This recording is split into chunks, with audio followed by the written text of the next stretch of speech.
Hindi club में फिर से आपका एक बार स्वागत है। ये वीडियो विशेष रूप से सीटेट से संबंधित है। आज इस वीडियो में हम लोग एनसीईआरटी बुक क्लास 7 विज्ञान का लेसन नंबर 3 रेसो से वस्त्र तक के लेसन को देखेंगे। इस वीडियो से पहले हम लोगों ने एनसीईआरटी बुक विज्ञान का लेसन 1 और लेसन 2 देख चुके हैं, उसे आप देखना मत भूलिएगा अगर आप सीटेट की तैयारी कर रहे हैं तो। ये पेपर 1 के लिए और पेपर 2 के लिए भी बहुत इम्पॉर्टेंट है। अभी तक जितने भी सीटेट के एग्ज़ाम हुए हैं उसमें जिस तरह के प्रश्न आए हुए हैं उसको संदर्भ में रखकर इस वीडियो को बनाया जा रहा है। अच्छे तरीके से देखिएगा, बहुत ही इम्पॉर्टेंट लेसन है, बहुत सारी चर्चाएँ होंगी। तो याद रखिएगा, ये पेपर 1 यानी ईबीएस से संबंधित जब प्रश्न पूछे जाएंगे तो इस लेसन से पूछे जा सकते हैं। और अगर आपका साइंस एंड मैथ है पेपर 2 का, सोशल साइंस का नहीं, साइंस एंड मैथ जिनका है पेपर 2 का, उनके लिए भी ये बहुत ही इम्पॉर्टेंट वीडियो है। तो जो इससे संबंधित तैयारी कर रहे हैं तो उन्हें भी ज़रूर ये वीडियो शेयर कर दीजिएगा। चलिए अब हम इस अध्याय का शुरुआत करते हैं। पाठ का शीर्षक है रेसो से वस्त्र तक। रेशे क्या होते हैं, वस्त्र क्या होते हैं, इसके बारे में थोड़ा सा चर्चा कर लेते हैं। वस्त्र, जो आप कपड़ा पहने हुए हैं ना, उसे वस्त्र कहते हैं। और उसे जब फाड़िएगा, ये टूटा हुआ फटा हुआ जब भी आप देखेंगे ना, तो उसमें देखिएगा एक पतला पतला रेशा जैसा निकला होता है, एक धागे की तरह निकला होता है, उसी को रेशा कहते हैं हम लोग। इसमें हम जानता रेशे जो होते हैं उसके बारे में चर्चा करेंगे। सारी कहानी 2 चीज़ों पे डिपेंड है, जानता रेशे पे ही डिपेंड है। उसमें 2 चीज़ें हम देखेंगे, ऊन और रेशम पे, यानी पूरी चर्चाएं जो होंगी ऊन और रेशों पे ही होगी। आज हम आपसे ऊन भी बनवाएंगे, कैसे बनते हैं, कैसे बनेंगे, इसके बारे में चर्चा करेंगे। रेशम कैसे बनता है, कैसे स्टार्टिंग हुआ, क्या क्या हुआ, इसकी चर्चा करेंगे। पूरे लेसन में यही कहानी है। तो पहला कंसेप्ट क्लियर रखिए कि जानता हो रेशे क्या कहलाते हैं। तो देखिए, जानता हो मीन्स क्या हुआ, एक तरह से जानवर समझ में आ रहा है, यानी एक तरह से जंतु। जो हमें जंतुओं से प्राप्त होते हैं रेशे, उसे जानता हो रेशे कहते हैं। पादप रेशे वगैरह की चर्चा इस अध्याय में नहीं है, लेकिन क्लास 6 to 8 में आपको पढ़ना है, तो उसे भी एक बार जरूर देख लीजिएगा। नहीं जानते हैं तो जब भी हम लेसन में किसी लेसन में होगा तो हम जरूर आपको बताएंगे, लेकिन है ज़रूर, इसे याद रखिएगा। तो इस पाठ में केवल जानता और रेशा के बारे में है, यानी जो रेशे जंतुओं द्वारा प्राप्त होता है उसे जानता और रेशा कहा जाता है। देखिए भी इसमें लिखा भी है, जंतुओं से प्राप्त रेशे को जानता रेशा कहा जाता है। जैसे ऊन और रेशम, जैसे में क्या होगा, ऊन और रेशम। और पूरी कहानी, पूरी लेसन में चर्चा ऊन और रेशम के बारे में ही है। तो सबसे पहले हम ऊन के बारे में चर्चा कर लेते हैं, उसके बाद रेशम के बारे में चर्चा करेंगे। ऊन प्रायः भेड़, बकरी, याक तथा ऊँट से प्राप्त की जाती है। अगर इस अध्याय में देखा जाए तो आपको भेड़ के बारे में भी, बकरी के बारे में भी, याक के बारे में भी, ऊँट के बारे में भी जानकारी मिलेगी। उससे हम लोग क्या प्राप्त करते हैं, ऊन प्राप्त करते हैं। तो नाम याद रखिए कौन कौन मिला आपको, भेड़, बकरी, याक और ऊँट, 4 नाम मिले। चारों के नाम में डिफरेंसेस ज़रूर याद रखिएगा। कभी कभी होता है ना, प्रश्न इतने लेंदी तरीके से पूछ देते हैं, जैसे पूछ देगा पश्मीना साल किसके सहायता से बनाया जाता है, पूरा स्टोरी रहेगा, पश्मीना साल से ये होता है, पतली पतली ये होती है, मतलब धागे होते हैं जिसके कारण ये होता है। पश्मीना साल के बारे में चर्चा है, ईवीएस में भी, इसमें भी चर्चा है। तो वहाँ पे नीचे में एक छोटा सा क्वेश्चन लगा देगा कि ये भेड़ से प्राप्त होता है, बकरी से प्राप्त होता है, ऊँट से प्राप्त होता है, याक से प्राप्त होता है, या अगर एक हटा देगा इनमें से सभी लगा देगा, फंस गए आप। अब भेड़ और बकरी में फंसे हुए हैं, लामा क्या है, तो इसको ध्यान से पढ़िएगा, सब में अंतर आपको पता होना चाहिए। ऊन के रेशे भेड़ अथवा याक के बालों से प्राप्त होता है। अब इसको मैंने क्यों लिखा, क्योंकि आगे को बहुत सारी चर्चा है, लेकिन लेसन में कहीं कहीं कुछ बातें लिखी गई हैं। अब किसके बालों से प्राप्त होती है ऊन, तो अगर ऑप्शन में देता है भेड़ अथवा याक, तो उसे भी आप नोट कर लीजिएगा। ऊन के रेशे भेड़ अथवा याक के बालों से प्राप्त होता है। मतलब इनसे प्रायः हम देखते हैं, भेड़ और याक के बालों से हम प्रायः देखते हैं कि ऊन हमें प्राप्त होता है। अब चलिए सबसे पहले चर्चा करते हैं भेड़ की ऊन के बारे में, कि भेड़ की ऊन कैसे प्राप्त होता है, क्या क्या होता है। बाजार में सामान्य रूप से उपलब्ध ऊन भेड़ की ऊन होती है, यानी जो आप मार्केट में देखते हैं वो किसकी ऊन होती है, सामान्य रूप से देखा जाए तो वो भेड़ की होती है। भेड़ की रोएदार त्वचा पर रेशे 2 प्रकार के होते हैं। अगर देखा जाए तो भेड़ के रोएदार त्वचा पर रेशे 2 प्रकार के होते हैं। रेशे 2 प्रकार के होते हैं, तो ये किसके बारे में चर्चा है? तो भेड़ के बारे में चर्चा है, ये याद रखिएगा। कोई ये 2 तरह के कौन कौन से होते हैं? एक होता है दाढ़ी जैसे रूखे बाल, दाढ़ी का जो रूखा बाल होता है उसका, वो जो कड़ा होता है, जो अच्छे क्वालिटी का एक तरह से समझिए कि नहीं होता है। दूसरा होता है त्वचा के निकट अवस्थित तंतु रूपी मुलायम बाल। जो मुलायम बाल होता है वो बहुत ही अच्छा होता है। अगर आपको पहनने के लिए दे दिया जाए रूखे कड़े बाल तो पहनिएगा? नहीं पहनिएगा, आपको भी मुलायम चाहिए। आप जो भी पहनते हैं ऊनी वस्त्र तो उसमें देखते होंगे एकदम मुलायम वाला आपको चाहिए। तो ठीक वही चर्चा है इसमें कि जो एक होता है आपका दाढ़ी वाला कड़ा होता है और दूसरा क्या होता है त्वचा के निकट अवस्थित तंतु रूपी मुलायम बाल। अब आगे इसमें चर्चाएं होंगी कि जो मुलायम बाल होता है वही सबसे अच्छा होता है, क्योंकि आपको पसंद है ना। बेचेगा किसको? आप ही को बेचेगा, तो उसी पे डिपेंड है ये कहानी। तंतु रूपी बाल ऊन, कार्तित ऊन, ये याद रखिएगा। तंतु रूपी बाल ऊन को हम कार्तित ऊन भी कहते हैं, ये दोनों शब्द याद रखिएगा। तंतु रूपी बाल ऊन यानी कार्तित ऊन। बनाने के लिए रेशे प्रदान करते हैं। भेड़ों की कुछ नस्लों में केवल तंतु रूपी मुलायम बाल ही होते हैं, कुछ नस्लों में विशेषकर तंतु रूपी मुलायम बाल ही होते हैं। इनके जनकों का विशेष रूप से ऐसी भेड़ों को जन्म देने के लिए चयन किया जाता है। इनके जो भी जनक होते हैं ना, विशेष रूप से ऐसी भेड़ों को जन्म देने के लिए चयन किया जाता है जिनके शरीर पर सिर्फ मुलायम बाल हो। जिनके शरीर पर क्या हो? सिर्फ मुलायम बाल हो, ताकि वो आपको दे सके, क्योंकि आपको मुलायम बाल पसंद है। तंतुरूपी मुलायम बालों जैसे विशेष गुण युक्त भेड़ें उत्पन्न करने के लिए जनकों के चयन की यह प्रक्रिया वर्णनात्मक प्रजनन कहलाती है। ये बहुत ही इंपॉर्टेंट है, VVI लिख लीजिए। अगर लिखना होगा तो क्वेश्चन पूरा कहानी स्टोरी बता देगा और लिख देगा डैश डैश डैश कहलाती है, और नीचे में आपको एक शब्द लिखेगा वर्णनात्मक प्रजनन, बाकी सब लिखेगा कि इस तरह का मतलब पालन, वो पालन, चाहे जो भी हो, भेड़ का उत्तम रूपी पालन, ऐसे करके लिखेगा। लेकिन आपको टिक किसको करना है? वर्णनात्मक प्रजनन को। बहुत ही इंपॉर्टेंट है और इसे आप नोट कर लीजिएगा अगर आप नोट करते होंगे तो। आज के बाद जो भी वीडियोस हिंदी क्लब पे आएंगे वो स्पेशल वीडियो होंगे, क्योंकि अब जो हो रहा है मतलब हिंदी क्लब जो कर रहा है वो प्रोफेशनल रूप से हम लोग आने की कोशिश कर रहे हैं, क्योंकि इसमें बहुत सारे लोगों को इन्वॉल्व किया जा रहा है।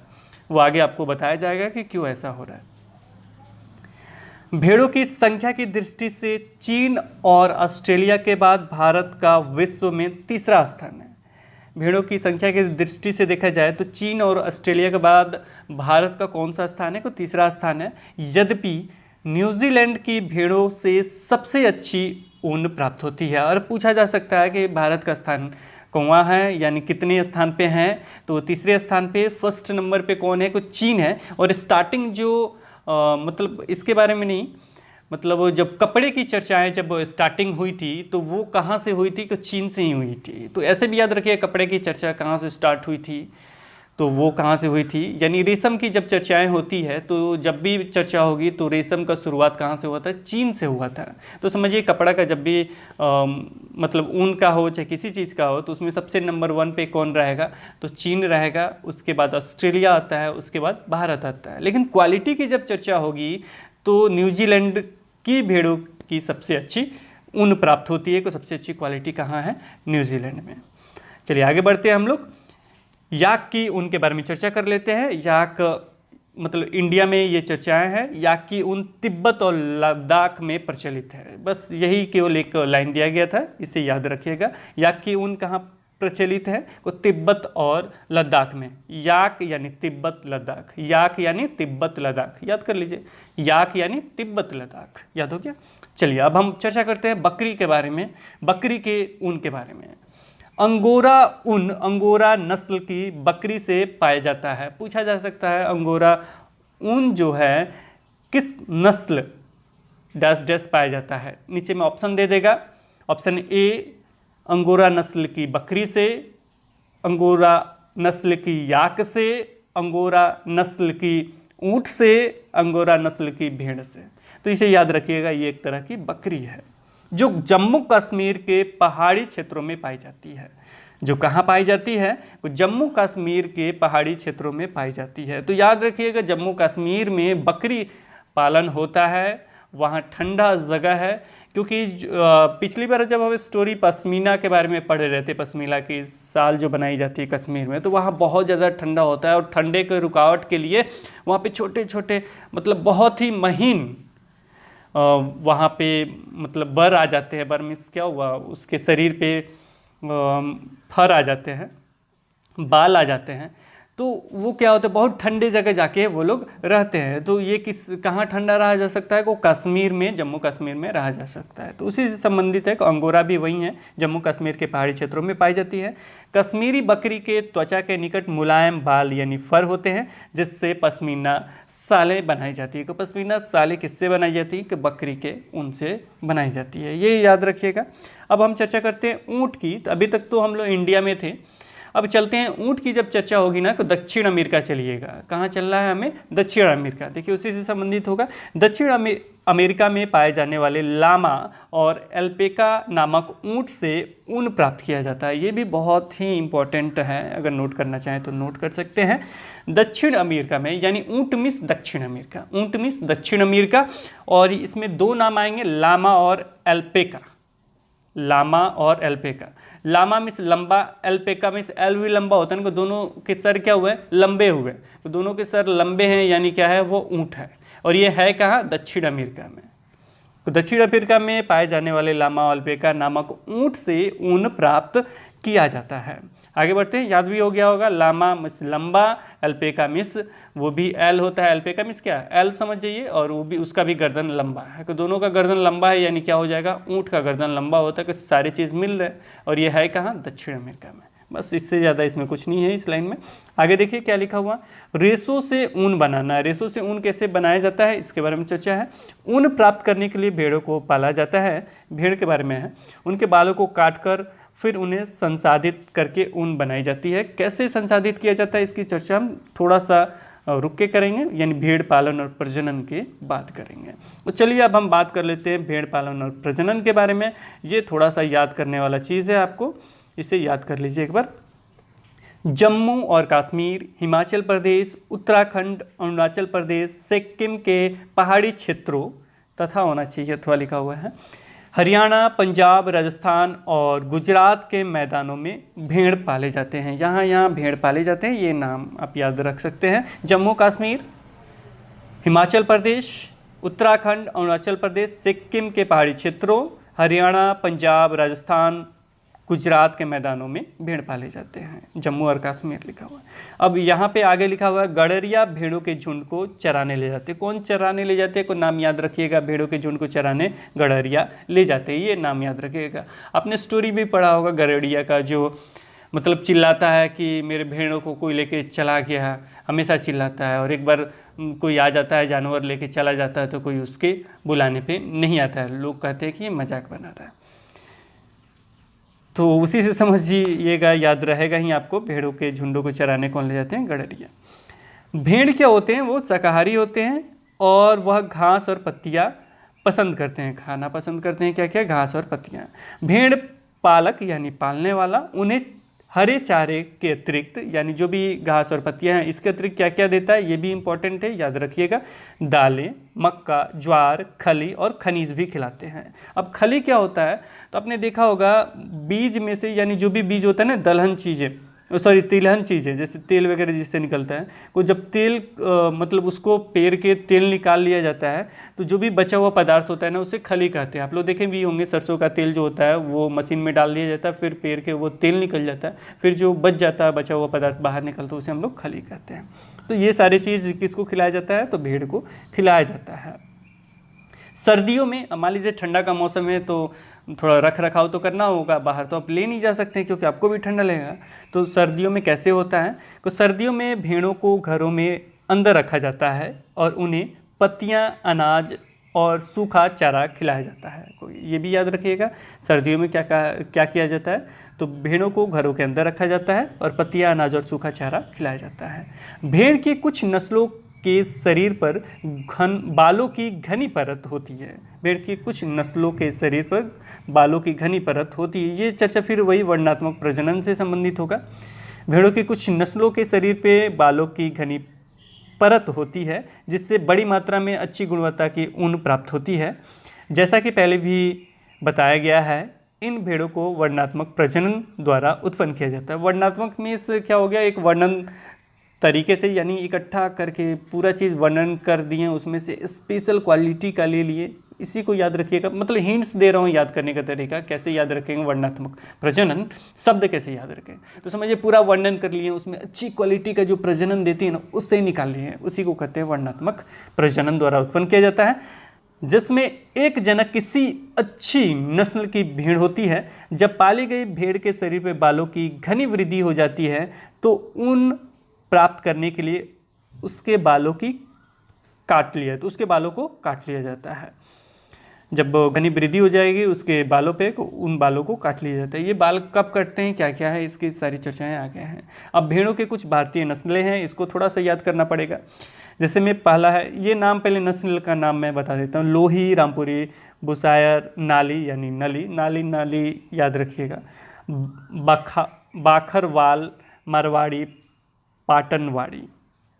तो ये नाम है, ये कहाँ कहाँ के, ये भी देख लीजिए, उनकी गुणवत्ता राज्य जहाँ पाई जाती है। लोही अच्छी गुणवत्ता वाली की ऊन होती है, अच्छी गुणवत्ता वाला। लोहा मीन्स क्या होता है, अच्छा गुणवत्ता वाला ऊन, समझ जाइए। कहाँ होता है लोहा, कहाँ होता है राजस्थान और पंजाब में होता है, ये नाम याद हो गया।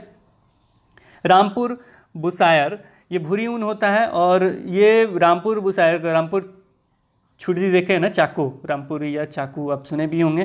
तो ये कहाँ होता है, कि प्रदेश में होता है। को किस प्रदेश में होता है, को देखिए कौन सा प्रदेश, उत्तर प्रदेश और हिमाचल प्रदेश में होता है। कैसा होता है, भूरी ऊन होता है। अब नली या नाली की चर्चा है, तो नाली कहाँ होता है ना, तो नाली मतलब कभी कभी लोग गाली के रूप में भी नाली का इस्तेमाल करते हैं। कैसे, नाली के कीड़े, ऐसे कहते हैं। को ये क्या, किससे संबंधित है, गाली से संबंधित है। को देखिए क्या है ये, नाली यानी नली, गाली मतलब गलीचे की ऊन, ऐसे करके ना को रिलेट कीजिएगा तो हमेशा के लिए याद हो जाएगा। को नाली मिस नली, और ये कहाँ की है, गलीचे की ऊन की है, और है कहाँ पे, तो राजस्थान, हरियाणा, पंजाब है। 3 जगह है, याद रखिएगा, कोई 3 जगह नहीं है, यही केवल 3 जगह हैं। स्टार्टिंग में हमने क्या देखा था, राजस्थान पंजाब देखा था, और इसमें क्या जुट गया है ना, हरियाणा जुट गया है। अब आगे बढ़ते हैं, ये है बाखरवाल। बाखरवाल 19 सालों के लिए होता है, और ये होता है जम्मू कश्मीर। जब भी साल की चर्चा होगी तो बाखरवाल होगा चर्चा, और ये बाखरवाल यानी साल, साल किससे संबंधित है, तो जम्मू और कश्मीर से संबंधित है, क्योंकि वहीं से साल हम लोग की तरफ आता है। तो बाखरवाल 19 सालों के लिए, जम्मू और कश्मीर। अब देखिए ये 2 शब्द आए हैं, मारवाड़ी और पठानवाड़ी। वाड़ी शब्द यानी गुजरात से संबंधित है, देखिए दोनों जगह गुजराती है। तो मारवाड़ी यानी मोटी रुक्ष ऊन, मोटी रुक्ष ऊन जो होते हैं, मारवाड़ी लोग ज़्यादा धनी मनी होते हैं, ऐसा लोग कहा जाता है, मैं नहीं कह रहा। होता है कि मोटी रुक्ष, जो मोटी होती है रुक्ष ऊन होते हैं, उसे मारवाड़ी कहिएगा। पाटनवाड़ी हौजरी के लिए होता है, ये किससे भी संबंधित, किस राज्य में होता है, तो ये गुजरात से। मुझे लगता है कि कुछ हद तक तो आपको याद हो गया होगा, एक बार और याद कर लीजिएगा, निश्चित ही याद हो जाएगा, नहीं तो बैक करके फिर इस वीडियो को देखिएगा, निश्चित ही याद हो जाएगा। और इस लेसन का सबसे मेन टॉपिक पे आते हैं, रेशो से ऊन में संसाधित करना। ये बहुत ही इंपॉर्टेंट है और इसे याद भी रखिएगा। ये कितने चरणों में होता है और ये कैसे कैसे होता है, ये भी आपको याद रखना होगा। और पहला चरण क्या है, दूसरा चरण क्या है, तीसरा चरण क्या है, चौथा चरण क्या है, ये छठों चरण को लगातार आप याद रखिएगा। मैं अभी याद करवा देता हूँ, पूरा वीडियो देखिए, अभी याद भी हो जाएगा। लेकिन ये क्यों याद होना चाहिए, क्योंकि सीटेट में इसी तरह के प्रश्न पूछे भी जाते हैं। लाइन से पूरा स्टोरी बता देगा, स्टोरी बताने के बाद बताएगा स्वेटर पहनते हैं, ये होता है, वो होता है, और ये पूछेगा कि ऊन की एक लंबी प्रक्रिया द्वारा, ऊन जो होता है लंबी प्रक्रिया द्वारा उत्पादित होती है, और ये 6 चरणों में होती है, उसे क्रमानुसार करें। कीजिए ना क्रम के अनुसार, फंस गए। तो चलिए आज हम बताते हैं पूरी स्टोरी इसकी कि कैसे कैसे होता है, और आज हम आपको सिखा भी देंगे। अगर आप व्यवसाय वगैरह करना चाहते हैं ऊन बनाने का, तो आप आराम से कर सकते हैं। चलिए, सबसे पहले ऊन की कटाई होती है। पहले स्टेप में ऊन की कटाई होती है। क्यों होती है ऊन की कटाई? जैसे मैं मान लीजिए, सपोज कीजिए, इसमें भेड़ के बारे में बताया गया, तो भेड़ की चर्चा हम भी कर लेते हैं। हमने ले लिया, और उसके बाद क्या करेंगे ना, तो उसके ऊन की कटाई करेंगे। साथ में ये भी याद रखिएगा, एक पतली त्वचा के साथ हम ऊन की कटाई करते हैं, और उसमें अधिकतर देखा जाता है कि मृत कोशिकाएं होती है, जिसके कारण उन्हें दर्द नहीं होता है। और ये कब होता है, कि गर्मियों के मौसम में होता है। गर्मियों के मौसम में क्यों होता है? क्योंकि ठंडे के मौसम में, अच्छा, उनके शरीर पे पतले पतले बाल क्यों निकल आते हैं? ठंडे से बचाव के लिए बाल क्या करते हैं ना, ठंडापन अंदर नहीं आने देते हैं, और इसी का दिमाग लगा के हम उनका ऊन काटे हैं। यानी स्टार्टिंग में क्यों काटा गया होगा, इसलिए क्योंकि जब इनसे ये तो कुछ पहनते नहीं है, अब इसमें बाल निकले हुए हैं, इनको ठंडा नहीं लगता है, और बाल ठंडे के मौसम में और तेज़ी से बढ़ जाते हैं, और जितना ठंडा प्रदेश होता है उतनी अच्छी क्वालिटी का पतला पतला उसमें बाल निकले हुए होते हैं। तो समझ गए कि इनका जो शरीर होता है ना, बाल से ही उनको ठंडा कम लगता है, इसलिए हम उनका बाल की कटाई करते हैं। मेन स्टोरी यही थी इनकी। तो पहला स्टेप में हमने क्या किया, उनकी कटाई की, यानी उनके बाल का हमने क्या किया, कटाई किया। पूरा बाल काटेंगे उनका। अब बाल कट गया, हल्की सी पतला त्वचा के साथ तो काट लिया हमने, लेकिन अब वो तो एक तरह से गंदा उंदा होगा, पूरा घूम रहे हैं चारों तरफ को उसकी धुलाई होनी चाहिए, उसमें जो भी धूलकण है वो निकल जाना चाहिए। इसको हम क्या कहते हैं, अभिमार्जन कहते हैं, यानी धुलाई वुलाई जो भी धोना होना का कार्य है, अभिमार्जन द्वारा उसको सफाई कर लेते हैं। तो पहला क्या हुआ, उनकी कटाई, दूसरा मार्जन किया यानी साफ सफाई कर लिया हमने। उसके बाद हम क्या करते हैं, छटाई करते हैं। छटाई मीन्स देख ले कौन अच्छी क्वालिटी का है, थोड़ा अलग अलग तो कर ले, देख ले कौन यूजफुल है कौन ख़राब है, उसको तो छाँट ले, यानी जो गंदगी आया उसके बाद हम छटाई करना शुरू कर दिए कि ये अच्छी क्वालिटी का है, चलो या अच्छे रेट में जाएगा, ये इधर जाएगा वो उधर जाएगा। तो 3 नंबर में क्या हुआ ना, छटाई हुआ। अब छटाई में एक और प्रॉब्लम है, वैसायिक संकट भी होता है, ये भी इंपॉर्टेंट है। उसमें एक तरह का रोग हो जाता है, रोग की चर्चा ठीक इसके बाद हम करेंगे।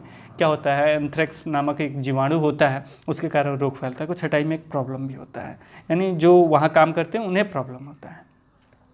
अब इसके बाद क्या होगा, छटाई कर लिए, अब पानी से भींगा धो के रखे थे, छटाई कर ली अच्छी क्वालिटी वगैरह का, तो जाहिर सी बात इसके बाद क्या करेंगे, सुखाएंगे। तो इसके बाद सुखाने के लिए धूप वूप में रखेंगे, चाहे जो भी उपाय हो सुखाने का, तो उसे क्या करते हैं हम लोग, बालों को सुखाते हैं। इसके बाद आगे बढ़ते हैं। तो आगे बढ़ने के बाद हम बाल सूख गया, सारा चीज़ तैयार हो गया, तो उसको अलग अलग कलर में पेंट कर देते हैं। क्यों पेंट करते हैं, क्योंकि कुछ ही कलर के इसमें होते हैं। कलर के बारे में हम चर्चा कर लेते हैं जब पढ़ेंगे विस्तार से। तो उसमें क्या करते हैं, अलग अलग कलर के पेंट करते हैं, क्योंकि हम देखते हैं ना, हमको ये रंग पसंद है, आपको वो रंग पसंद है, इसके लिए उसका रंगाई कर देते हैं। उसके बाद रंगाई करने के बाद रीलिंग करते हैं। अब रीलिंग के समय ही आपका वो धागा मिल जाता है, और ये छठा स्टेप है। और धागा मिल गया तो अब कीजिए जो काम करना है। तो इस तरह से पूरी प्रक्रिया कंप्लीट हुई और आपको याद भी हो गया होगा। तो चलिए इसको पढ़ लेते हैं नॉर्मली। स्वेटर बुनने अथवा शाल बनाने के लिए उपयोग की जाने वाली ऊन एक लंबी प्रक्रिया द्वारा प्राप्त उत्पाद होती है, जो 6 चरणों में होती है। पहला स्टेप है इनका ऊन की कटाई। भेड़ के बालों को त्वचा की पतली परत के साथ, त्वचा की पतली परत यानी त्वचा भी होता है, ये याद रखिएगा, ऐसे नहीं कि बाल ऊपर से कर दी, नहीं, त्वचा के पतली परत के साथ शरीर से उतार लिया जाता है। यह प्रक्रिया ऊन की कटाई कहलाती है। एक प्रक्रिया क्या कहलाती है, ऊन की कटाई कहलाती है। सामान्यतः बालों को गर्मी के मौसम में काटा जाता है, ताकि भेड़ बालों के सुरक्षात्मक आवरण के न रहने पर भी जीवित रह सके। बाल ऊनी रेशे प्रदान करते हैं। इन्हीं ऊनी रेशों को संसाधित करके ऊन का धागा बनाया जाता है। त्वचा की सबसे ऊपर वाली परत अधिकांशतः मृत कोशिकाओं से बनाई होती है, जिसके कारण उनको दर्द नहीं होती। जैसे हम लोग शेविंग वगैरह करते हैं तो तक दर्द नहीं होता, वैसे ही इनका जो होता है मृत कोशिकाओं से बना होता है, और अधिकतर इन्हें दर्द नहीं होता है, दर्द होता ही नहीं है। अभिमार्जन इसके बाद करते हैं दूसरे स्टेप में। त्वचा सहित उतारे गए बालों को टंकियों में डालकर अच्छी तरह से धोया जाता है, जिससे उनकी चिकनाई, धूल और गर्द निकल जाए। यह प्रक्रम अभिमार्जन कहलाता है। क्या क्या होता है, चिकनाई, धूल और गर्द निकल जाता है। आजकल अभिमार्जन मशीनों द्वारा किया जाता है। तीसरा स्टेप पे चलते छटाई। रोमिल अथवा रोएदार बालों को कारखाने में भेज दिया जाता है, जहां विभिन्न गठन वाले बालों को छाटा अथवा पृथक किया जाता है। यानी विभिन्न गठन वाले जो बाल होते हैं उन्हें छाट लिया जाता है, उन्हें पृथक यानी अलग कर लिया जाता है। इसके बाद अगले स्टेप में चलते हैं, बालों को सुखाना। बालों में से छोटे छोटे कोमल एवं फूले हुए रेशे को छाट लिया जाता है, जो बर कहलाते हैं। वे वही बर होते हैं जो कभी कभी आपके स्वेटर पर एकत्रित हो जाते हैं। इसके पश्चात रेशों को पुनः अभिमार्जन करके उन्हें सुखा लिया जाता है। उसके बाद पुनः यानी दोबारा अभिमार्जन भी होता है। देखिए यहाँ पे याद रखिएगा, उन्हें एक बार ये कर लिया जाता है अभिमार्जन। कभी कभी स्वेटर में एकत्रित जो बर होते हैं तो उसे क्या कर लिया जाता है, छाँट लिया जाता है, कोमल और फूले हुए रेशों को छाँट लिया जाता है। उसके बाद पुनः उसे अभिमार्जन करके सुखा लिया जाता है। इस प्रकार प्राप्त उत्पाद ही धागे के रूप में काते जाने के लिए उपयुक्त ऊन होती है। तो 2 बार याद रखिएगा, अभिमार्जन 2 बार होता है, स्टेप नहीं दिया है लेकिन अभिमार्जन आपका 2 बार होता है। बालों को सुखाना यानी सुखा के हम लोग देख लेते हैं, फिर उसका अभिमार्जन करके फिर सुखा लेते हैं। इस प्रकार प्राप्त उत्पाद ही धागों के रूप में काते जाने के लिए उपयुक्त ऊन होती है। इसके बाद क्या करते हैं, 5वां स्टेप है रंगाई का। रेशों की विभिन्न रंगों में रंगाई की जाती है क्योंकि भेड़ अथवा बकरी की सामान्य ऊन किस कलर में होती है, देख लीजिए, काली, भूरी अथवा सफ़ेद होती है। काली, भूरी और सफ़ेद होती है, इसलिए उसका रंगाई हम करते हैं। 3 ही कलर में इन्होंने लिखा है, काली, भूरी अथवा सफ़ेद। 6ठा है इनका रीलिंग।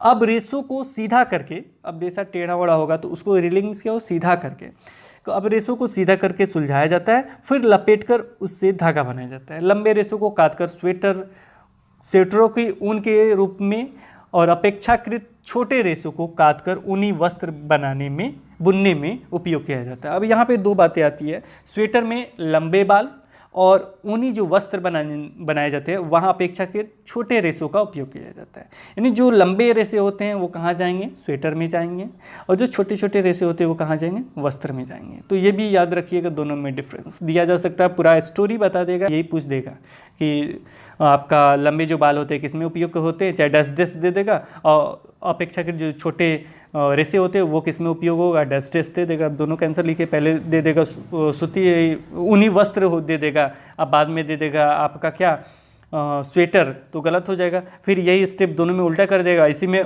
सूती वस्त्र भी लगा देगा ऊनी की जगह, तो इसे रेशम वस्त्र लगा देगा, चाहे जो भी लगाना हो लगा देगा। तो आपको याद रखना है क्या क्या, ऊनी वस्त्र याद रखना है, स्वेटर याद रखना है। ऊनी वस्त्र, ऊन तो मिलता ही है, ये समझ गए, क्योंकि आपने देखा भी होगा कि चाहे बहुत सारे इस पर कविताएं भी हैं। कविताएं लास्ट में क्वेश्चन में एक है बाबा ब्लैक शिप, तो इसके बारे में भी आगे हम चर्चा कर लेंगे, तो याद ही हो जाएगा कि वो ऊन से संबंधित है। तो ऊन जब लंबे रेशे प्रदान करेंगे, जो लंबे रेशे होते हैं, तो उससे क्या होगा, क्या बनता है, स्वेटर। जब छोटे रेशे होंगे तो उससे क्या बनेंगे, ऊनी वस्त्र बनेंगे। याद हो गया। अब चलिए आगे बढ़ते हैं। एक रोग होता है, उसे सोरोटर्स रोग कहते हैं। बालों की छटाई करने वाले का कार्य जोखिम भरा है क्योंकि कभी कभी वे एंथ्रेक्स नामक जीवाणु द्वारा संक्रमित हो जाते हैं। अब एंथ्रेक्स क्या है, जीवाणु है, विषाणु है, क्या है, तो ये भी इंपॉर्टेंट है। वो क्या है, एंथ्रेक्स एक जीवाणु है जिससे एक रोग होता है, और ये कब होता है, जब बालों की छटाई किया जाता है तब होता है, जिस रोग को हम लोग कहते हैं सोरोटर्स रोग कहते हैं। संक्रमित हो जाते हैं, जो एक घातक रोग का कारक है, जिसे सोरोटर्स रोग कहते हैं। किसी भी उद्योग में कारीगरों द्वारा ऐसे जोखिमों को झेलना व्यावसायिक संकट कहलाता है। अब इसे क्या कहते हैं, ये भी याद रखिएगा, इसे कहते हैं व्यावसायिक संकट। अब आगे बढ़ते हैं। आगे है रेशम यानी सिल्क की चर्चा कर रहे हैं। अब इसे भी याद रखिएगा, रेशम को क्या कहते हैं, सिल्क कहते हैं, और जो रेशम कीट पालन करते हैं उसे सेरीकल्चर कहते हैं। सिल्क यानी सेरी को सेरीकल्चर कहलाता है। क्या को रेशम पालन ही सेरीकल्चर कहलाता है। रेशम कीट पालन ही क्या कहलाता है, सेरीकल्चर कहलाता है। ये सीटेट में भी पूछा गया प्रश्न है, इसलिए याद रखिएगा। रेशम प्राप्त करने के लिए रेशम के कीटों को पालना रेशम कीट पालन यानी सेरीकल्चर कहलाता है। रेशम यानी सिल्क यानी सेरीकल्चर। विभिन्न किस्म के रेशम कीट अनेक किस्म के होते हैं जो एक दूसरे से काफ़ी अलग दिखाई देते हैं, और उनसे प्राप्त होने वाला रेशम धागा गठन अर्थात रुक्षता, चिकनाहट, चमक आदि में भिन्न होता है। अतः टसर रेशम, मूंगा रेशम, कोसा रेशम, 3 नाम है, तीनों याद रखिए, टसर, मूंगा, कोसा, तथा अन्य प्रकार के रेशम विभिन्न किस्म के रेशम कीटों द्वारा काटे गए कोकुनों से प्राप्त होते हैं। अलग अलग किस्म के वो कीट होते हैं जिसके कारण अलग अलग किस्म के हमें रेशम मिलते हैं। नाम क्या क्या इसमें दिया गया था, टसर, मूंगा, कोसा। सबसे सामान्य रेशम कीट सहतूत रेशम कीट है। सहतूत पेड़ यानी तूत का एक, ऐसे भोजपुरी लैंग्वेज में लोग कहते हैं कि तूत का पेड़ आपने देखा नहीं है, वही तूत का पेड़ है जिसमें छोटा छोटा होता है, जिससे आप लोग पकने पे काले रंग का हो जाता है। ऐसे हरा होगा, फिर लाल होगा, फिर जब पक जाएगा तो काले रंग का हो जाता है, और उसमें बिया वगैरह कुछ भी नहीं होता। उसको खाइए तो बहुत मीठा लगता है, अच्छा भी लगता है। तो उस सहतूत के पेड़ पर रेशम होते हैं, रेशम कीट है। इस कीट के कोकून से प्राप्त होने वाला रेशम फाइबर मृदु, चमकदार और लचीला होता है तथा इसे रेशम रंगों में रंगा जा सकता है। आपने देखा भी होगा, वहाँ रेशम का कीट भी मिल जाएगा, मैंने तो देखा है शहतूत के पेड़ पे। तो वहाँ पे क्या होता है, ये सामान्य रेशम कीट है जिसे हम कहते हैं शहतूत रेशम कीट। इस कीट के कोकून से प्राप्त होने वाला रेशम फाइबर मृदु होता है, फाइबर के बारे में चर्चा आगे है। मृदु होता है, चमकदार और लचीला होता है तथा इसे सुंदर रंगों में रंगा जा सकता है। और इसे सुंदर रंगों में क्या किया जा सकता है, रंगा जा सकता है। अब रेशम कीट का जीवन चक्र के बारे में चर्चा कर लेते हैं। मादा रेशम कीट पहले अंडे देती है। अब मादा और पुरुष दो, पिक्चर आगे नीचे में दिया गया है, तो मादा और पुरुष दो होंगे। और ये क्या करते हैं, सबसे पहले मादा जो होती है वो अंडे देती है, अंडे जिनसे लार्वा निकलते हैं, जिसे लार्वा को क्या कहते हैं, को कैटरपिलर कहेंगे, इल्ली कहेंगे या रेशम कीट कहते हैं। 3 नाम है लार्वा का। को पहले अंडे होंगे, अंडे से लार्वा बाहर आता है जिसे कैटरपिलर कहेंगे, इल्ली कहेंगे, रेशम कीट कहेंगे। देखिए ये नर हो गया, ये मादा हो गया। शहतूत की पत्ती पर अंडे, ये देखिए अंडे दे दिया। अब इसे रेशम कीट निकल गया। रेशम कीट का नाम क्या क्या है, इल्ली है, कैटरपिलर है, लार्वा है, ये नाम है इसके। तो ये सारे नाम याद रखिएगा, रेशम कीट कहलाते हैं। ये आकार में वृद्धि करते हैं और इसकी अगली अवस्था प्यूपा और कोशित कहलाता है। अब यहाँ पे थोड़ा सा आपके दिमाग में होगा, प्यूपा और कोशित क्या है। ये आकार में वृद्धि करते हैं यानी आकार में बढ़ेंगे, तो ये अगली अवस्था इनका क्या होता है, प्यूपा या कोशित कहलाता है। तो यहाँ प्यूपा की चर्चा है नहीं, तो आप सोचेंगे कहाँ से प्यूपा आ गया। तो देखिए जो कोकून होता है ना, कोकून बनाता है, तो कोकून के अंदर जो कीट होता है यानी जो भी जीव होता है उसी को हम लोग कहते हैं प्यूपा कहते हैं, प्यूपा या कोशित कहते हैं। जो पूरा समझिए ये ई नंबर कोकून मिला है, इसके अंदर जीव होता है। देखिए यहाँ कोकून विकासशील कीट हो गया है, तो इसी के अंदर जो जीव होता है जो थोड़ा सा अगली अवस्था में पहुँचता है उसे हम लोग प्यूपा या कोशित कहते हैं। ये अपने इर्द गिर्द एक जाल बुन लेता है, यह जाल उसे अपने स्थान में रहने में सहायता करता है। फिर यह अंग्रेजी संख्या 8, ये भी याद रखिएगा, अंग्रेजी संख्या 8 कभी कभी दे देगा पूरा कहानी, बीच में डैश देगा, तो ये किस तरह दिखते हैं, अंग्रेजी संख्या 8 के रूप में अपने सिर को एक सिर से दूसरे सिरे तक, एक सिरे से क्या करता है, अपने सिर को एक सिरे से दूसरे सिरे तक ले जाता है। सिर की इस गति के समय कैटरपिलर पतले तार के रूप में प्रोटीन से बना एक पदार्थ स्रावित करता है। प्रोटीन से बना एक पदार्थ स्रावित करता है जो कठोर होकर सूखकर रेशम का रेशा बन जाता है। और यही आगे चल के कठोर होकर सूखकर रेशम का रेशा बन जाता है। जल्दी ही कैटरपिलर स्वयं को पूरी तरह से रेशम के रेशों से ढक लेता है, जल्दी ही चारों तरफ से ढक लेगा। आपने देखा भी होगा वहाँ पे आप लोग मतलब गलत तरीके से पिल्लू वगैरह शब्द यूज करते हैं जब शहतूत पे आप लोग देखते हैं, तो वही चीज़ है। और देखा होगा अपने चारों तरफ से घेरा बना लेता है, घेरा बनाने के बाद थोड़ा सा सर जैसा निकला होता है, उसी के बारे में ये चर्चा है कि रेशम के रेशों से ढक लेता है। यह आवरण कोकून कहलाता है। ये आवरण क्या कहलाता है, कोकून कहलाता है। कीट का इसके आगे का विकास कोकून के भीतर होता है और इसके आगे का विकास किस में होगा, यानी चारों तरफ से जो रेशम तैयार किया गया उसके अंदर ही होगा। तो कोकून के भीतर होता है। कोकून को एकत्रित करके रेशम के फाइबर प्राप्त किए जाते हैं। कोकून को एकत्रित करके क्या होता है, रेशम के फाइबर प्राप्त कर लिए जाते हैं। रेशम फाइबर किससे बने होते हैं, प्रोटीन से बने होते हैं। अभी हमने देखा था कि वो क्या स्रावित करते हैं, प्रोटीन से बना एक पदार्थ स्रावित करते हैं। तो फाइबर किससे बना होगा, प्रोटीन से। रेशम के रेशों का उपयोग रेशम के वस्त्र बुनने में किया जाता है। रेशम का मृदु रेशा यानी सूत्र स्टील के तार जितना मजबूत होता है। तो रेशम का रस्सी आप लोग जानते हैं बहुत मजबूत होता है, रेशम का धागा आप जानते भी हैं, तो ये स्टील के तार जितना मजबूत होता है। अब ये देखिए पिक्चर, नर मादा है। तो सबसे पहले अंडा होगा, अंडा से क्या आएगा, लार्वा आएगा। लार्वा के 2-3 नाम हैं जिसमें रेशम कीट है, कैटरपिलर है और एक और नाम था इल्ली नाम था। तो ये सारे हैं। इसके बाद कोकून होगा। कोकून के अंदर जो कीट होता है उसका भी नाम है, यानी अगली अवस्था दिया जाए प्यूपा कोशित को, उसको टिक कर लीजिएगा, नहीं तो कोकून देगा तो उसे टिक कीजिएगा। और कोकून के बाद उसमें विकासशील कीट हो जाता है। ये पूरा जीवन चक्र है। अब इसके बाद है रेशम कीट का संवर्धन, कैसे उसे क्या क्या करते हैं, व्यवसाय में कैसे यूज करते हैं, इसके बारे में चर्चा है। रेशम कीट पालन अथवा रेशम कीटों का संवर्धन भारत का बहुत प्राचीन व्यवसाय है। भारत व्यावसायिक स्तर पर बहुत अधिक रेशम का उत्पादन करता है। रेशम कीट के पालन कोकूनों में से रेशम को निकालने और कच्चे रेशम से वस्त्र आदि कार्य अधिकांशतः महिलाओं द्वारा किए जाते हैं। ये किसके द्वारा करते हैं? अधिकांश महिलाएं करती हैं। अपने उद्यम द्वारा वे राष्ट्र की अर्थव्यवस्था में योगदान देती हैं। रेशम उत्पादन में चीन विश्व में पहले स्थान पे है। भारत प्रमुख रेशम उत्पादक देशों में भी गिना जाता है। आगे हम चर्चा करते हैं किसी कृत्रिम यानी संश्लेषित रेशम और शुद्ध रेशम में अंतर करने के लिए उसे जला के उसके गंध से हम लोग पता कर सकते हैं। थोड़ा सा चर्चा था तो हमने भी लिख दिया कि जला के उसे पता कर सकते हैं। आगे है रेशम कीट पालन, कैसे पाला जाता है इसके बारे में है। कोई मादा रेशम कीट एक बार में सैकड़ों अंडे देती है।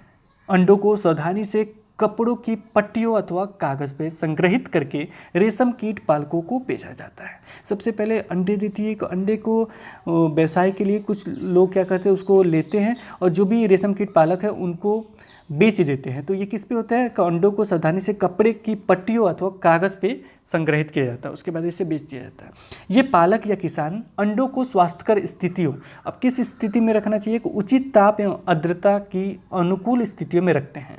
अंडों को उपयुक्त ताप पर गर्म रखा जाता है। ऐसे भी आपने देखा होगा अंडा से चूजा कब निकलता है कि उसको गर्माहट मिलती है तब, वैसे ही इसमें भी है। अंडों को उपयुक्त ताप तक गर्म रखा जाता है जिससे अंडों में से लार्वा निकल आए।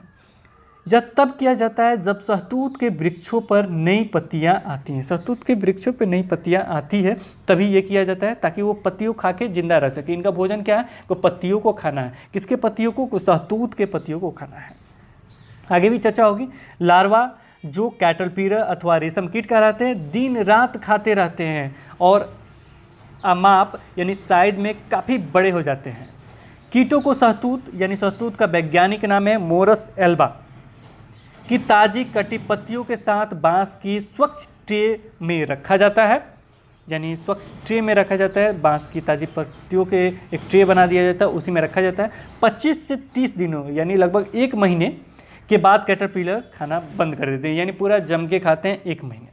और कोकून बनाने के लिए वे बांस के बने छोटे छोटे कक्षों में चले जाते हैं। कोकून बनाने के लिए बांस के छोटे छोटे जो कक्षे होते हैं उसमें चले जाते हैं और इसके लिए ट्रे में छोटी रैंक या टहनियाँ रख दी जाती है। इसके लिए उन्हें छोटी रैंक और टहनियाँ रख दी जाती है ताकि वहाँ पे वो जा सके, वहाँ चिपक के रह सके, जिनसे कोकून जुड़ जाता है। जिससे क्या होता है? कोकून उससे जुड़ जाता है। कैटरपिलर अथवा रेशम कीट कोकून बनाते हैं जिसके भीतर प्यूपा विकसित होता है। जिसके भीतर क्या होता है? प्यूपा विकसित होता है। तो ये हो गया। आगे चलते हैं। रेशम की रीलिंग इस लेसन का सबसे लास्ट पॉइंट है। इसमें रेशम फाइबर प्राप्त करने के लिए कोकूनों की बड़ी ढेरी का उपयोग किया जाता है। यानी फाइबर प्राप्त करने के लिए क्या करते हैं? कोकूनों की बड़ी ढेरी का उपयोग करते हैं। कोकूनों को धूप में रखा जाता है अथवा पानी में उबाला जाता है या भाप में रखा जाता है। तीन काम किया जा सकता है। कोकूनों को धूप में रखा जा सकता है या पानी में उबाला जा सकता है या भाप में रखा जाता है। इस प्रक्रम में रेशम के फाइबर पृथक हो जाते हैं। इस प्रक्रम में क्या होता है? रेशम के फाइबर पृथक हो जाते हैं। रेशम के रूप में उपयोग के लिए कोकून में से रेशम निकालने की प्रक्रिया रेशम की रीलिंग कहलाती है। अब रेशम की रीलिंग क्या कहलाती है? तो रेशम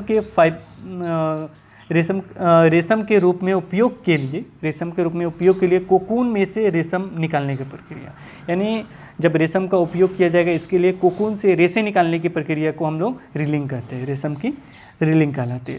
रीलिंग विशेष मशीनों से की जाती है जो कोकून में से फाइबर या रेशों को निकालती है। फिर रेशम के फाइबरों की कताई की जाती है। कताई की जाती है जिससे रेशम के धागे प्राप्त हो जाते हैं। बुनकरों द्वारा रेशम के इन्हीं धागों से वस्त्र बुने जाते हैं। बुनकर द्वारा क्या होता है? इन्हीं रेशम के धागों से वस्त्र बुने जाते हैं। अब रेशम की खोज कैसे हुई इसकी भी चर्चा जरूरी है, तो चलिए इसकी चर्चा कर लेते हैं। रेशम की खोज का यथार्थ समय संभवतः अज्ञात है कब हुआ था, लेकिन एक प्राचीन चीनी किंवदंती के अनुसार सम्राट हुआंग टी ने सामाग्रिंग सी लुंगची से अपने बगीचे में उगने वाले शहतूत के वृक्षों की पत्तियां के क्षतिग्रस्त होने का कारण पता लगाने को कहा था। और सामग्री ने पाया कि सफ़ेद कृमि शहतूत की पत्तियों को खा रहे थे। उन्होंने यह भी देखा कि कृमि अपने इर्द गिर्द चमकदार कोकून बुन लेते थे। संयोग से एक कोकून क्या हुआ? उनके चाय के प्याले में गिर गया और कोकून में से नाजुक धागों का एक गुच्छा पृथक हो गया। रेशम उद्योग चीन में आरंभ हुआ और सैकड़ों वर्षों तक इसे कड़ी पहरेदारी में गुप्त रखा गया। बाद में यात्रियों और व्यापारियों ने रेशम को अन्य देशों में प्रचलित किया और जिस मार्ग से उन्होंने यात्रा की थी उस मार्ग को क्या कहते हैं, डैश डैश डैश। सीटेट का प्रश्न आंसर क्या होगा, तो उसे हम कहते हैं सिल्क रूट। कहाँ हुआ था ये पूरी स्टोरी, तो ये हुआ था आपका चीन में। नाम भी याद कर लीजिएगा, ह्युआंग टी। ह्युआंग टी उनका नाम था, चाय पीते थे इसीलिए मेरे ख्याल से उनका नाम भी रख दिया गया ह्युआंग टी। कोई याद भी रहेगा, चाय पिए थे उसी में गिरा था वो। तो ये सारी चीज़, इनकी स्टोरी ख़त्म हुई, पूरा लेसन ख़त्म हुआ, आप जान भी गए और समझ भी गए होंगे। और अब व्यवसाय शुरू करना चाहते हैं तो कर भी सकते हैं, लेकिन फिलहाल आपको सीटेट क्वालिफाई होना है तो इसके लिए आपको कुछ प्रश्नों के उत्तर देने चाहिए। संभवतः आपने नर्सरी कक्षा में निम्नलिखित पंक्तियाँ पढ़ी होंगी। बा बा बा बा बा बा ऐसे करके होता है ना, baa baa black sheep have you any wool. ख है Mary had a little lamb whose fleece was white as snow. ऊपर लेकिन पंक्तियों के आधार पर यह बताइए कि ब्लैक शिप काली भेड़ के किन भागों में ऊन होती है। तो ऊन प्रायः काली भेड़ के पेट और पीठ पर होती है। मेमने यानी लैम के सफ़ेद रोमों का क्या तात्पर्य है, तो मेमने के सफ़ेद रोमों का तात्पर्य इसके सफ़ेद बालों से है जो ऊन के बनाने में काम आते हैं। अगला प्रश्न है, रेशम कैटरपिलर ब लार्वा है। सही विकल्प चुनिए, तो ये और ब दोनों हैं। कैटरपिलर भी कहे हैं उनको, लार्वा भी कहे हैं। निम्नलिखित में से किससे ऊन प्राप्त नहीं होती है। तो जाहिर सी बात है, हमने कुत्ते की चर्चा नहीं किया गया था, तो घने बालों वाला कुत्ता से हम लोग ऊन प्राप्त नहीं करते हैं। अगला क्वेश्चन है, निम्नलिखित शब्दों का क्या अर्थ है। पहला है पालन। तो पालन, अगर जैसे में किसी चीज़ को पालना ही पालन कहलाता है, तो भेड़ को पालना पोषना पालन कहलाता है। दूसरा है ऊन कटाई। तो ऊन प्राप्त करने हेतु भेड़ों के रोमों को उसकी पतली याद रखिए, पतली त्वचा सहित काटकर पृथक करना ऊन कटाई कहलाता है। अगला है रेशम कीट पालन। तो रेशम कीट पालन हो जाएगा, रेशम प्राप्त करने हेतु रेशम कीटों के पालन को रेशम कीट पालन कहते हैं। इसका दूसरा भी नाम है। दूसरा नाम क्या है रेशम कीट पालन का, तो इसका हम चाहते हैं कि आप हमें जवाब कमेंट बॉक्स में जरूर कमेंट दे के बताएं कि रेशम कीट पालन क्या कहलाता है, ताकि हमें भी पता चले आपने पूरा वीडियो देखा है और अच्छे तरीके से देखा है। अगला क्वेश्चन है पांचवा, ऊन के संसाधन के विभिन्न चरणों के क्रम में कुछ चरण नीचे दिए गए से चरणों को सही क्रम में लिखिए। तो पहले होते हैं ऊन कटाई, ऊन की कटाई आपने पढ़ा भी था। दूसरा होगा अभिमार्जन करते हैं, फिर छटाई करते हैं, छटाई के बाद क्या होगा रंगाई होगा, रंगाई के बाद क्या होगा रीलिंग होगा। इसके बाद आगे हम लोग देखते हैं निम्नलिखित में से कौन से दो शब्द रेशम उत्पाद से संबंधित हैं। रेशम कीट पालन, पुष्प कृषि, शहतूत कृषि, मधुमक्खी पालन, वन वर्धन। रेशम उत्पादन से कौन संबंधित है, तो रेशम उत्पाद में शहतूत की पत्तियों की खेती और रेशम कीटों का पालन सम्मिलित है। अगला है शहतूत का वैज्ञानिक नाम मोरस एल्बा है, ये भी याद रखिएगा। शहतूत के वैज्ञानिक नाम क्या है, मोरस एल्बा है। तो इसमें दो तीन चीज़ें मिल जाएगी आपका, रेशम कीट पालन हो जाएगा और दूसरा क्या हो जाएगा आपका शहतूत कृषि।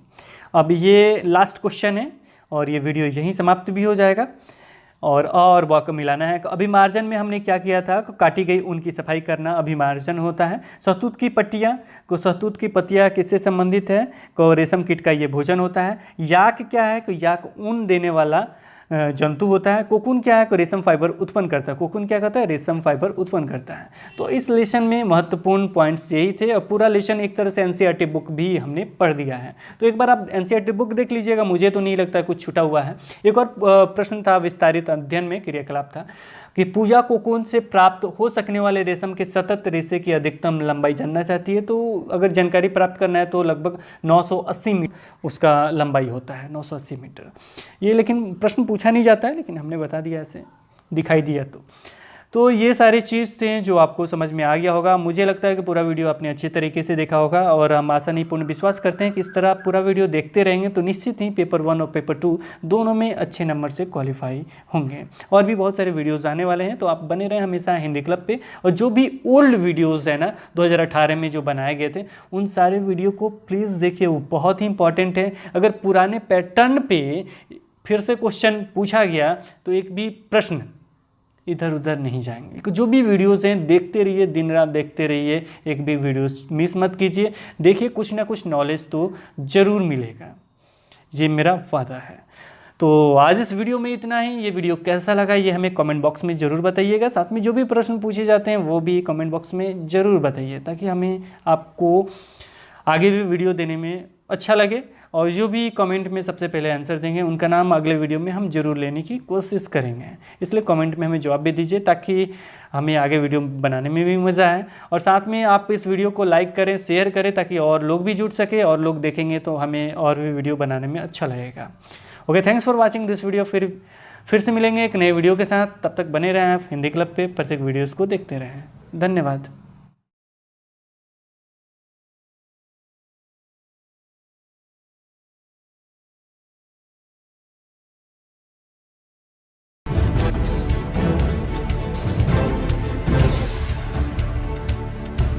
सब्सक्राइब कीजिए हिंदी क्लब को, दबाइए इस बेल आइकॉन को, ताकि हमारा वीडियो आपको मिले सबसे पहले। शेयर करें अपने दोस्तों के साथ, ताकि वो भी इसका लाभ उठा सके। ये सब बिल्कुल फ्री है।